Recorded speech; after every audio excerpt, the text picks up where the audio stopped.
Goeiedag en hartelijk welkom bij Rechtheid met Robinson hier op Litnet. Suid-Afrika's buitenlandse betrekkingen met die VSA is die slegste sedert 1994. Die landsambassadeur daar, Ibrahim Rasool, is as 'n persona non grata verklaar en moes binne 3 dae sy goed vat en skoort uit Amerika. Dit het gevolg op 'n toespraak deur Rasool waarin hy beweer het dat president Donald Trump aan die stuur staan van 'n internasionale groep wat wit oorheersing bevorder. Vroeger het Trump simpatie verklaar vir die boere van Suid-Afrika en veral vir die Afrikaner wat bedreig word deur grondbesetting en misdaad. Daarom het hy spesiale visums aan hulle beloof. Ons gaste is Christo van der Rede, hoof van die EW de Klerk Stichting, en François Wilken, die president van Vrystaat Landbou. François, glo jy werklik dat Trump sy belofte sal uitvoer? Hy is 'n omstrede figuur. Wat ons wel gesien het die afgelope tyd in die 50 dae wat hy aan bewind is dit dalk een van die min ouens wat baie doen van wat hy gesê het hy gaan doen. So ons kan redelik seker wees dat hy nie gaan terughou en goed wat hy wil doen nie. So ons sal maar sien hoe hy uitspeel. Dit blyk 'n teenstrydigheid dat miljoene mense van Suid-Amerika uit Amerika gesit word, terwyl Afrikaners volgens Trump die geleentheid het om so by 'n sydeur in te glip. Ek dink as ons daarna gaan kyk, ek dink dit was dalk 'n impulsiewe uitspraak gewees om te sê die vlugtelingstatus is vir my 'n probleem om dit onder vlugtelingstatus te doen. So as ons gaan kyk in die Suid-Afrikaanse konteks, ek dink nie daar's een boer in Suid-Afrika wat net wil oppak in Amerika toe gaan nie. Alhoewel daar 'n klomp aansoeke is wat reeds gedoen is soontoe, is dit maar mense wat desperaat is. En ek kan jou versekering gee uit die landbou oogpunt uit, dink ek nie daar's 'n boer wat ek gehoor het wat sê hy gaan nou verkoop in Amerika toe gaan. Dit is nie wat gaan gebeur nie. Jy weet nie van ene nie, insluitend in jouself. Ja, ek meen as ons gaan kyk na die boerdery opset, ek meen boere is ouens wat op groot risiko opereer. Hulle maak groot skuld om te kan produseer. So om net jou wortels uit te trek en dan Amerika toe te gaan, wat ek wel opmerk is dat daar's reeds boere en selfs boere van my ouderdom wat al reeds die afgelope 2-3 jaar Amerika toe gaan om daar te gaan werk. En dan sit ons met 'n klomp jong boere wat my baie bekommerd maak wat in Amerika gaan werk. En daai ouens gaan met die doel om te gaan geld bymekaar maak om 'n boerdery in Suid-Afrika te kom vestig. Ek het nou so 'n maand gelede het ek met 'n klompie van die jong boere gekommunikeer wat my genader het om te sê maar hulle soek 'n finansieringsmodel binne Suid-Afrika om hulle self te kan vestig. Nou die risiko's is dat daai ouens as daar nie vir hulle geleenthede geskep word hier nie, dat hulle so geleentheid in Amerika sal gaan aangryp. En wat bietjie van die ouer generasie boere wat hier van 55, 60 se kant is wat alreeds Amerika toe gaan, het bestuursposte op plase daar. So as daai ouens 'n geleentheid gaan kry om sy gesin of sy vrou oor te vat, want dis ouens wie se kinders alreeds uit die huis uit is. As hulle die geleentheid kry, gaan hulle dit aangryp om te gaan. Maar soos ek weer eens sê, ek dink die vlugtelingstatus is vir my 'n bekommernis. En ons moenie Daar was geen enkele boer wat werklik in die definisie val van vlugteling nie. ja, nee, daaroor kan 'n mens gaan debatteer. Ek dink nie dit is so ernstig nie, maar dat daar wel probleme vir die boere in Suid-Afrika is en vir die primêre produsente is wel so en ons kan seker vorentoe daaroor bietjie uitbrei. Wel, Christo, glo jy dat president Trump het werklik 'n goeie rede gehad om hierdie bevel uit te reik? Ek dink daar's 'n groter agenda agter dit. Die Amerikaners is redelik bekommerd oor Suid-Afrika se verbintenis met Iran, ook verbintenis met ander elemente wat natuurlik teen Amerika is. En natuurlik die groot probleem vir die Amerikaners is die feit dat Suid-Afrika Israel uitgesonder het en hulle geneem het na die strafhof toe. So dis die groter kwessies. Ek wil dit miskien net beklemtoon Freek, en ek weet die gesprek gaan natuurlik fokus op landbou. Ek kan nie namens landbou praat nie. Ek is weg vanaf Agri-SA nou al vir meer as 'n jaar. Maar ek is ook betrokke by die EW de Klerk Stichting waar ons fokus op veral menseregte, ons fokus op die grondwet en ons fokus op internasionale politiek en ons doen 'n klomp analises rondom dit.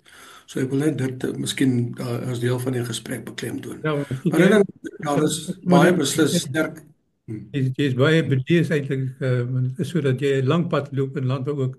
Hoeveel jaar was jy daar? Meer as 10 jaar wat jy daar Ja, gedoen. ek was so 8 jaar daar en dan natuurlik voor dit ook by die Afrikaanse Handelsinstituut. Ook so 'n addisionele 5 jaar. Maar ja, nee, dit is baie beslis jy weet 'n baie groter agenda wat hier te sprake is. Maar glo jy dat daar dinge bestaan soos hierdie wit groep wat internasionaal deur Trump bestuur word, sogenaamd? Kyk, as jy ek het nou ons het baie analities gaan kyk na Trump se uitvoerende bevele. En as jy deur daai uitvoerende bevele werk, dan kom jy baie gou agter daar's 'n paar temas. Die eerste tema is om Amerikaanse belange eerste te stel. En dit gaan by Trump tweedens om seker te maak dat Amerika onafhanklik is van die res van die wêreld in terme van sy hulpbronne. So daar's baie sterk klem op die mobilisering van Amerikaanse energiebronne, ook sy minerale hulpbronne, ook sy houthulpbronne en dan baie interessant, daar's glad 'n uitvoerende wel op koper. Hulle sien koper byvoorbeeld as 'n strategiese mineraal, 'n strategiese reserve wat noodsaaklik is, natuurlik vir energie begeleiding of geleiding en alles gaan in die stryd gewerp om seker te maak dat Amerika homself onafhanklik maak van die res van die wêreld. So dit gaan nie sodanig oor wit belange, dit gaan oor Amerikaanse belange. Ons kan verder praat oor ander uitvoerende bevele wat duidelik daarop gemik is om byvoorbeeld die Chinese se invloed en die Chinese se rol in die wêreldekonomie te temper, want die Amerikaners sien die Chinese as 'n groot bedreiging in terme van tegnologiese vordering, in terme van die opkoop van bepaalde strategiese aandele portefeuilles en die Chinese het 'n baie intelligente wyse waarop hulle dinge doen. En indien hulle dan kan beheer kry veral oor sekere sektore in Amerika, dan kan hulle daai tegnologie vat, China toeneem dit verder aanpas en dan die Chinese se eie strategie op die manier versterk in terme van wêreldoorheersing, veral wêreldekonomiese oorheersing. So ons is maar deel van 'n groter geopolitiese magspel. En aan die einde van die dag, jy weet, onder leiding van Trump is dit baie duidelik dat hy Amerika wil eerste stel, Amerikaanse belange wil bevorder en hy gee nou nie om. Of jy weet, hy enige iemand of enige stelsel in die proses vernietig nie. En baie van hierdie stelsels is deur die Amerikaners self gevestig om demokrasie dwars oor die wêreld te bevorder. Maar nou weet ons, Trump is nie 'n man vir demokrasie nie. Hy is 'n one-man show. Jy weet, hy wil dinge doen soos hy dit sien en dit is maar hoe hy dinge gaan doen vorentoe. Maar dit blyk verseker dat daar ras-elemente is in wat hy gesê het. Ja, natuurlik. Kyk, Trump se groot bekommernis is natuurlik dat sy kiesersbasis, onthou sy kiesersbasis is oorwegend wit en natuurlik het ons ook gesien daar's baie Latyns-Amerikaners in Amerika wat daar gevestig is. Ook selfs swart Amerikaners wat vir hom gevestig het. Maar sy groot bekommernis is natuurlik die behoud van sy basis, sy kiesersbasis. En dat daai kiesersbasis nie aan die einde van die dag jy weet geïrodeer moet word as gevolg van immigrante wat na Amerika toe verhuis nie en wat moontlik jy weet hom uit sy posisie kan lig by die volgende verkiesing nie. So dit is verseker so en natuurlik kan 'n mens sien en dit is soos die wêreld maar werk. Daar's maar voortdurend 'n pendulum wat swai vanaf links na regs, vanaf regs na links en ons sien dat ons het hier te doen met 'n verrysing van regse politieke orde dwars oor die wêreld. Ons sien dit in Europa, ons sien dit in selfs in ander dele van die wêreld. So of jy dit nou gaan koppel aan wit, nie noodwendig nie. Jy kan dit sekerlik koppel aan regse wêreldorde wat hy 'n sterk voorstander voor is. En natuurlik, ons sien ook hoe Elon Musk byvoorbeeld is tydens die Duitse verkiesing regse partye byvoorbeeld gaan ondersteun het. Soos 'n baie interessante jy weet tydswrig waarbinne ons onsself bevind en ons moet dit maar dop hoe dit aan die einde van die dag jy weet wêreldvrede kan beïnvloed want hierdie tipe van goed jy weet hou die moontlikheid in of om vrede te bevorder of om aan die einde van die dag die wêreld in 'n konflik te dompel en dit wil ons nie hê nie.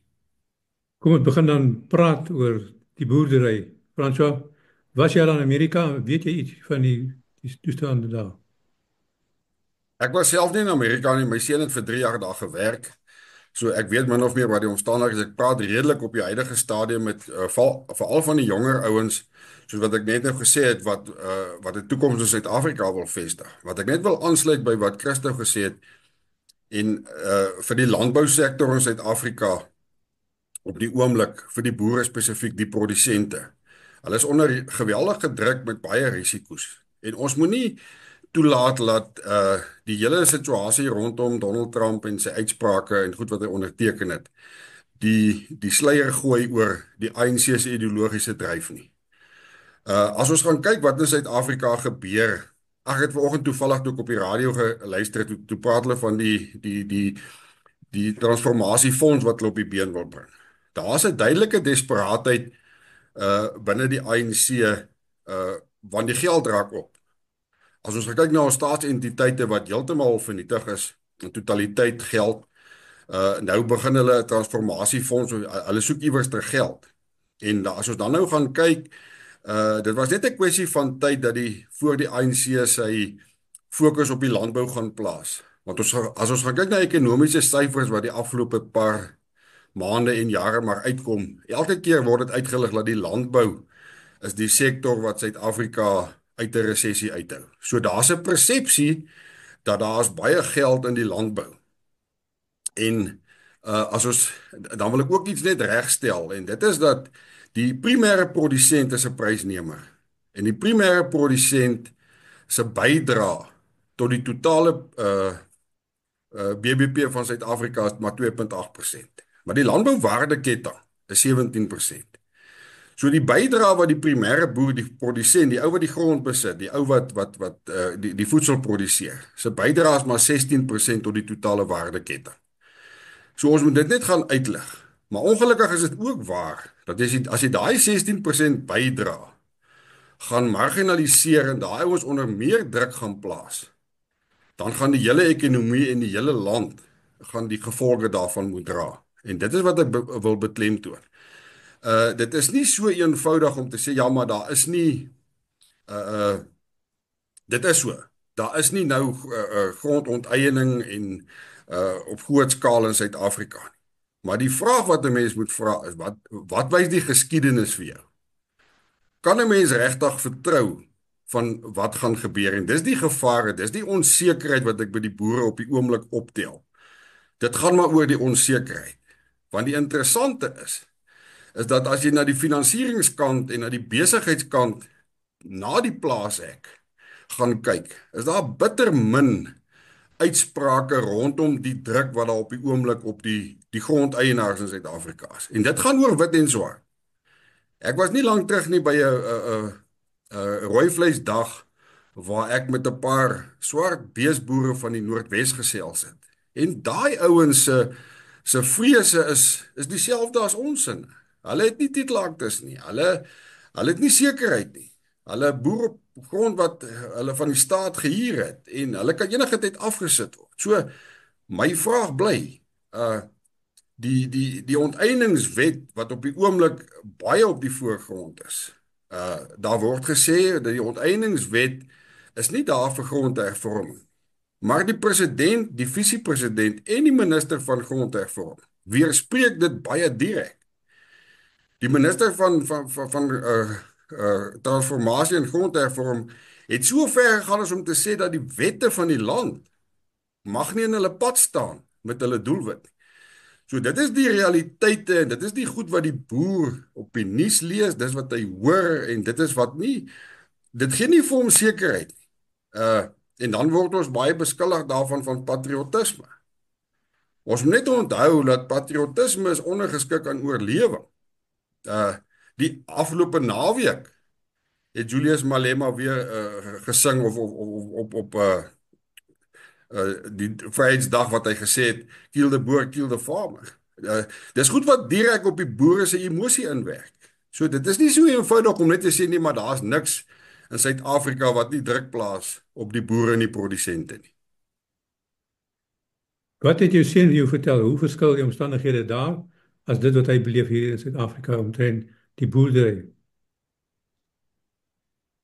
Kyk, hy was maar 'n plaaswerker. Die omstandighede daar om te gaan werk is nie net so, jy werk baie hard in Amerika. Dis nie sommer net eenvoudig. En die ding wat ek ook wil sê is om jou wortels hier uit te trek in Amerika toe te gaan onder die vaandel van vlugtelingstatus is 'n baie riskante skuif wat jy gaan maak, want onthou jy gaan nie daar kom en die rooi tapuit is vir jou uitgerol en jy kry 'n plaas of jy het 'n werk. Dit is baie riskant. So die vlugtelingstatus bly vir my 'n ernstige probleem. So Suid-Afrika bly vir my en vir die mense met wie ek praat, dis ons land. Ons wortels is hier. Ons wil 'n bydrae maak tot die land, self vir Suid-Afrika. Ek meen, hoeveel voedsel is daar uitgevoer na Suid-Afrika? So die kommersiële boere in Suid-Afrika is die kosmandjie nie net meer van Suid-Afrika nie. So die omstandighede daar is nie so rooskleurig nie. Daai ouens wat terugkom, die jong manne sê vir my, hy sê vir my, oom, ons wil in Suid-Afrika kom boer. Ons soek geleenthede. Maar ongelukkig, en ek het reeds met die hoofbestuurder van die Landbank in Bloemfontein gesprek gehad. Wat kan ons maak om daai ouetjies te finansier? Onthou ons boere se ouderdom is besig om te styg. Die gemiddelde ouderdom van ons boere is besig om te verhoog. Ons moet die jong mense inkry in die landbou, wit en swart. Ons moenie daar gaan diferensieer tussen ras nie. Ons moet almal die geleenthede bied. So wat ek wil sê is jy gaan nie daar aan die ander kant rooskleurig kom en alles is opgelos nie. Ons moet in Suid-Afrika 'n verskil begin maak. Maar ek wil ook sê dat die regering of dan die ANC spesifiek, want ons het nou 'n regering van nasionale eenheid. Dis die verkeerde benadering om te gaan skuldige soek vir die situasie waarin ons is. Ons moet ook nie die fout maak om te dink dat Donald Trump is nie ingelig oor wat in Suid-Afrika aangaan nie. Goed, dit is maklik om bietjie goed aan te blaas en erger te maak as wat dit moontlik is. Maar ons kan nie in totaliteit ontken dat daar probleme is in Suid-Afrika wat moet aangespreek word. As jy hier wil bly in Suid-Afrika, moet die omgewing dan vir jou geskep word om met sekerheid en nie onsekerheid te kan aangaan met jou bedryf nie. Christo, glo jy dat AfriForum en die hele beweging van solidariteit agter hierdie inisiatief staan? Kyk, daar is 'n klomp werk gedoen oor tyd. Besoeke is afgelê in Amerika. Ek weet Ernst Roos, beide hy en Kali Kriel het besoek gaan aflê oor 'n tydperk nou al. En met wie hulle skakel, jy weet, bly 'n oop vraag. Daar is hier en daar mense van wie ons weet met wie hulle geskakel het.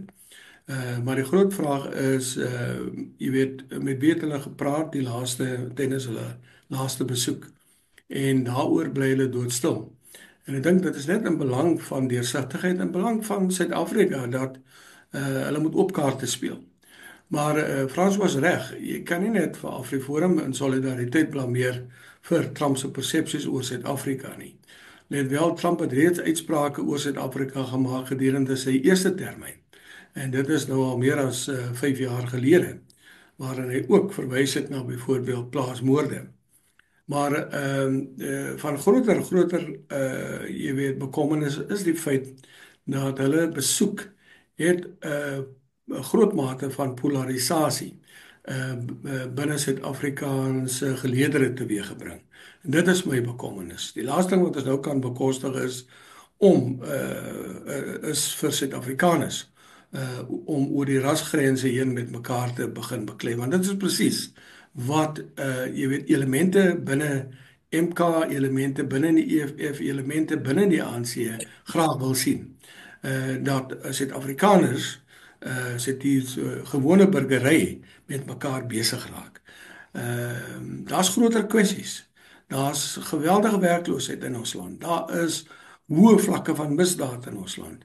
Ons het nou onlangs 'n studie gedoen in terme van die uitvoering van en die realisering van bepaalde menseregte in Suid-Afrika. En ons vaar baie swak in terme van jy weet die toegang tot gehalte onderwys, toegang tot kos byvoorbeeld, toegang tot water. Ons sien dele in Johannesburg wat van tyd tot tyd en 'n klomp plattelandse dorpe wat van tyd tot tyd sonder water gaan.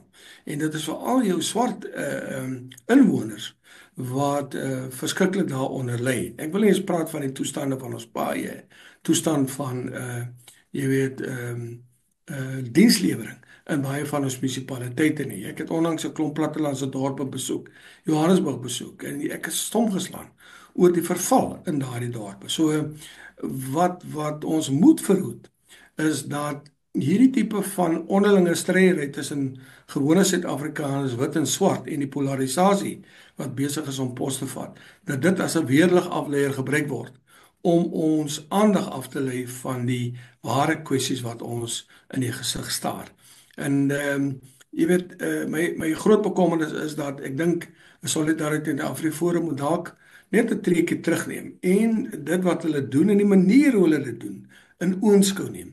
Want jy weet vir 4 wit mans om na Amerika toe te gaan en 'n bepaalde narratief daar te gaan verkoop en dan jy weet baie duidelik maak dat hulle praat namens die Afrikaner gemeenskap. Jy weet dit gaan mos nou as 'n slaanstok gebruik word deur elemente binne in die MK party en die EFF party en ook selfs binne die ANC. So ons moet verhoed dat veral ons landbousektor wat meerendeels uit Afrikaner boere bestaan ook dat die Afrikaner gemeenskap spesifiek as 'n teken opgestel word vir jy weet vir een of ander manier om die regering geleentheid te gee om die ander af te lei van die werklike probleme in die land. So strategies dink ek dit was 'n fout. Ek dink hulle sou baie meer waarde kon geput het indien dit 'n meer omvattende delegasie was, indien daar Suid-Afrikaners was wat werklik waar die belange van almal in die land op die hart dra wat sou gegaan het Amerika toe. Maar dit is nou water onder die brug en daaraan kan ons nou niks meer doen nie. Maar ek dink hulle self het baie geleer uit die proses uit. Dit hoop ek so. Maar wat ek sal graag wil sien is dat Suid-Afrikaners oor grense heen jy weet by mekaar kom. En vir die regering te sê maar genoeg is genoeg. Want waaroor gaan dit? Dit gaan nie hier oor enigiets anders as om Suid-Afrika te help vestig wat die grondwetlike waardes soos dit vervat is in ons nasionale grondwet, in ons handversverwysingsregte, om Suid-Afrika tot stand te bring wat daai regte respekteer. Want dit het die basis gelê vir vrede in 1994. Kom ons dink net terug aan hoe mense oor die grense heen in 1994 na die stembus gegaan het en gaan stem het vir 'n nuwe Suid-Afrika. En ongelukkig het die nuwe Suid-Afrika die afgelope 30 jaar lelik ontspoor. Dit moet ons op mekaar sê. En daarom sit ons nou met mense wat desperaat is. Ons sit met 'n gepolariseerde samelewing. Ons sit met 'n verarmde samelewing. En hoe kan ons as 'n nasie by mekaar kom om dit reg te stel? Ons het wel 'n regering van nasionale eenheid en ek hoop jy weet 'n mens moet eintlik daai regering van nasionale eenheid versterk sodat hulle jy weet regtig waar na die tafel toe kan kom om van Suid-Afrika 'n beter plek te maak vir almal. Fransjo, kan Suid-Afrika dit bekostig om een enkele boer te verloor? Ja, ons kan nie. Ons kan nie 'n boer verloor nie.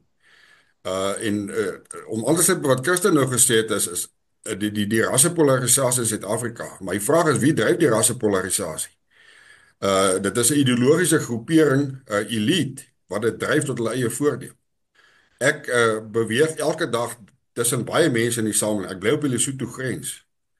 Wat my aanbetref is 95% plus van die mense van die land, ongeag kleur, taal of groepering, kom baie goed met mekaar klaar en wil ons graag met mekaar klaar. Maar ons moet gaan kyk wat dryf ons uitmekaar uit. Dit is ideologiese dryfkragte wat 'n ideologie het wat al ek kan vir julle goed aanhaal wat in 1993 gesê is deur spesifiek die ANC waar ons nou na toe gaan kom. In 'n land soos Suid-Afrika, nou met Donald Trump se uitsprake is die fokus geplaas en is alhoewel dit nou deur Solidariteit en Afriforum gedryf is die wit Afrikaner boer uitgesonder. Boere is nie net Afrikaans en wit nie. Boere is swart, Xhosa, Zulu, hulle is Portugees, hulle is Engels, hulle is Chinees. So ons as landbousektor het 'n heel ander visie vir onsself, maar ons word altyd in die pot gegooi vir dit en ons kry die skuld vir alles wat hier gebeur. En Christo is reg. Ons moet nie toelaat dat dit gebruik word om ons gewone mense op straat van mekaar te laat verskil nie. Wat ek nie kan verstaan nie is, ek dink die ANC se raadgewers is baie swak, want hulle bly in die slaghuistertrap. Hulle het hulle steen van 73% 30 jaar terug, het gedaal na 40% toe. En wat gebeur? Net met die vorige verkiesing het hulle die gesondheidswetgewing gepubliseer. Hulle het daarmee verloor dat die middelklas in Suid-Afrika is baie meer swart as wat hy wit is. Dis mense wat belasting betaal, dis mense met mediese fondse. Hulle trap in die slaghuister om dit te probeer gebruik. Grondonteiening op die oomblik. Waarvoor word dit gebruik? Dit is om stemme te werf, vir geen ander rede nie, en om die ryk elite te gaan bevoordeel daardeur. Hoekom is daar nog nie een titelakte oorgegee nie? Maar ons wil grond onteien, maar ons gee nie die titelaktes vir die mense om te kan deel word van die ekonomie nie. As ons kyk na ons begrotingssituasie op die oomblik, hulle gebruik net heeltyd die verkeerde goed, so dit wys vir my dat die grondwet en die belang van die land en van elke burger van die land, ongeag sy taal, kleur of wat hy ook al is nie vir hulle belangrik. Dit is persoonlike ideologiese drywe om hulle self te bevoordeel, die swart elite, en ons moet dit vir mekaar begin sê. Maar Suid-Afrika, die boere word al minder. Hulle word al minder. Die platlandse ekonomie, die platlandse dorpe word gedra deur die gewone familieboerdery. Ons kan wel die droom hê om te sê, maar kom ons laat die boere gaan, groot maatskappye gaan die boerdery oorneem. Dit is net nie dieselfde in die Suid-Afrikaanse konteks nie. Die platteland het die gemiddelde familieboer nodig om die ekonomie en die werkskeping daar te gaan bewerkstellig. So ons kan nie bekostig om een boer te verloor in Suid-Afrika. Die president het ook 'n reeks tariewe ingestel reg oor die wêreld en natuurlik gaan dit ook Suid-Afrika raak of hoe?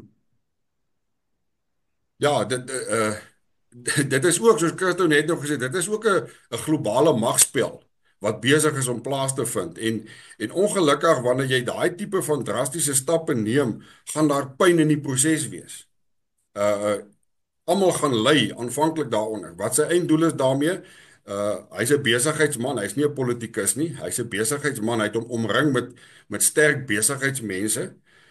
En mense wat nie professionele politici is nie, want dit is ongelukkig wat ook in die wêreld gebeur het. Ons het nie meer staatsmanne nie, ons het professionele politici, dit is 'n beroep, en dit gaan maar baie oor eie belang. Dit sien ons so in Amerika is daar nou 'n totale ander uitkyk rondom dit. Dit is nie meer nou ek beskerm my werk nie. Daai ons het nie die geld nodig wat hulle die politieke ding maak nie. So dit gaan 'n heel ander dimensie in die totale wêreldpolitiek teweegbring. En dit is maar 'n wag en sien situasie en hoe gaan hy uitspeel? Dat Suid-Afrika gaan swaar kry en gaan pyne vat, nie net Suid-Afrika nie, in die wêreld. Is verseker so. Ons het nou al dan verwys dat daar 'n nuwe orde besig is om te ontwikkel in die wêreld en dit ook natuurlik Suid-Afrika raak. So wat sê jy, hoe moet ons posisioneer, Christo, om deel te wees van 'n proses, 'n positiewe proses wêreldwyd? Ja, en baie interessant, ek lees nou JP Morgan se analises oor die situasie in Amerika. Nou, volgens hulle, jy weet, is dit onverklaarbaar waarom Trump so hard optree teenoor sy eie, jy weet, alliansie vennote vir amper meer as 100 jaar. Ons sien dat hy stel tariewe in teen die Europese Unie, hy stel tariewe in teen Kanada. En dit is lande wat met wie Amerika natuurlik baie sterk bande het. En dit het natuurlik 'n impak op die Amerikaanse inflasie, dit het 'n impak op pryse in Amerika. En soos Frans wil sien, almal hierdie groot beleggingsmaatskappye neem nou maar 'n wag en sien houding in, want hulle weet nie en almal is onseker oor wat gaan die eindspel wees. Nou die eindspel kan op twee maniere uitspeel. Dit kan jy weet 'n situasie ontketen waar Trump en die oligargie wat besig is om vorm te kry in Amerika, hulle self aan die einde van die dag so verryk ten koste van die Amerikaanse publiek dat dit tot groot probleme in Amerika lei. So dis die een scenario wat hulle skets. Die ander scenario is dat Trump deur middel van sy tariewe dalk 'n baie meer regverdige bedeling vir Amerika tot stand bring en dat Amerika in sy geheel jy weet nog baie ryker gaan word, baie magtiger gaan word en op so 'n manier beheer kan kry oor die wêreldorde en dan jy weet Amerika se invloed kan gebruik om dan vrede vooruitgang te kan bewerkstellig vir die res van die wêreld. So dis die twee tipe van scenario's wat op die oomblik in veral Amerikaanse beleggers en veral binne almal se koppe aan die gang is. Aan die ander kant sit jy natuurlik ook met China wat besig is om sy eie invloedssfeer uit te brei binne die BRICS formasie. En dit gaan baie interessant wees om te sien hoe die BRICS formasie en selfs die G20 formasie teestand gaan bied teen Trump se magspel. Of hulle die vermoë gaan hê om Trump te kan troef, dit jy weet bly 'n oop vraag. Maar mense hoop net aan die einde van die dag dat daar 'n mate van sekerheid kan kom, ook 'n mate van stabiliteit kan kom. En as Trump sy invloed kan gebruik om die Russiese inval in Oekraïne tot 'n einde te kan bring en hy kan sy invloed gebruik om 'n regverdige bedeling tussen die Palestynë en die Israeliete te kan bewerkstellig, dan jy weet daar behoort ons daarom goed te wees vir die wêreld. Dankie. En dan Ek ben ongelukkig nou tussen beide tree want ons tyd raak baie min. Groot waardering vir beide van julle. Voorspoed en goed gaan met die boerdery ook Fransjo. Baie dankie vir die geleentheid. Dankie Freek. Dankie François, goed om weer met jou te gesels. Okay, Chris, dankie sterkte vir jou ook.